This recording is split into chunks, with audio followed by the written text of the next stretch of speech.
चाहूंगा कि यहां प्रस्तावित शोध केंद्र बाबा साहब की गरिमा के अनुरूप उच्च स्तरीय शोध कार्य करे और शोध जगत में अपनी विशेष पहचान बनाए।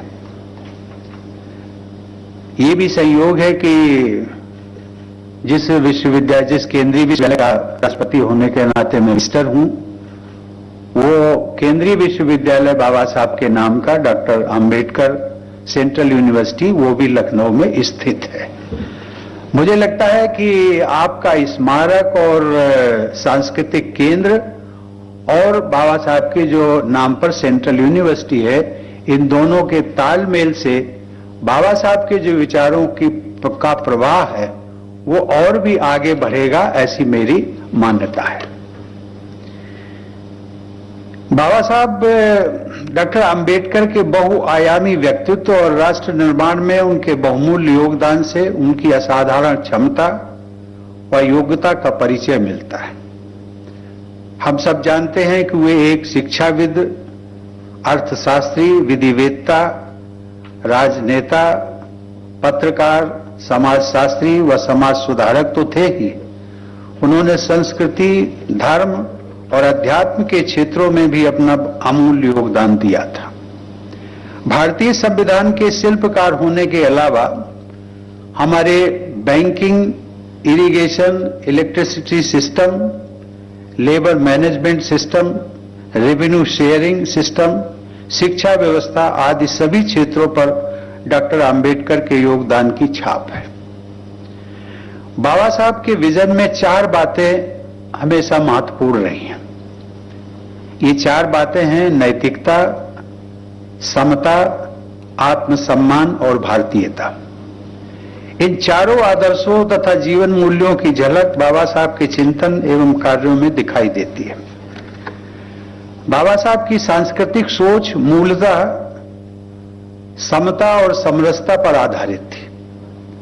अद्भुत प्रतिभा, मानव मात्र के प्रति करुणा और अहिंसा पर आधारित उनकी जीवन यात्रा व उपलब्धियों को विश्व समुदाय ने मान्यता दी है। सन 2016 में 100 से भी अधिक देशों के प्रतिनिधियों ने संयुक्त राष्ट्र संघ में आयोजित बाबा साहब की 125वीं जयंती समारोह में भागीदारी करते हुए मानवता के समग्र विकास में उनके बहुमूल्य योगदान को सराहा था।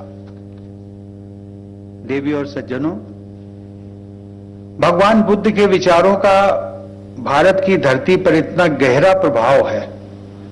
मैं यहां पर भगवान बुद्ध का उल्लेख इसलिए कर रहा हूं क्योंकि बाबा साहब के चिंतन में भी भगवान बुद्ध पूरी तरह से छाए हुए हैं।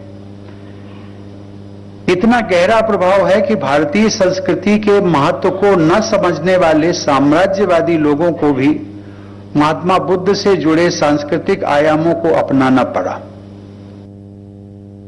राष्ट्रपति भवन, जिसका निर्माण लगभग 100 साल पूर्व हुआ था, राष्ट्रपति भवन के भव्य गुंबद की बनावट बौद्ध धर्म से जुड़ी वैश्विक विरासत सांची स्तूप पर आधारित है। उसी गुंबद पर हमारा राष्ट्रीय ध्वज लहराता है। हमारे राष्ट्र ध्वज के केंद्र में सारनाथ के धर्म चक्र पर आधारित अशोक चक्र अंकित है।